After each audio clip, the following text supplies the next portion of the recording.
Best Kavya Deshmukh. बाळ आणि परीक्षा दोन्हीमध्ये पास व्हा.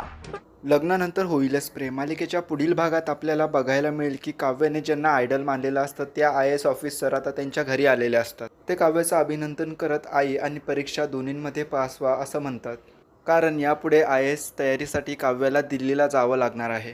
तर काव्या आता मानिनीला सांगू लागते की एवढ्या मोठ्या IAS मॅडम आपल्या घरी आल्या होत्या, माझं त्यांनी एवढं अभिनंदन केलं, पण नंदिनी ताई मला कुठेच दिसत नाहीये. मी कधीपासून नंदिनी ताईला शोधते पण ती कुठेच दिसत नाहीये आणि जीवासुद्धा दिसत नाहीये.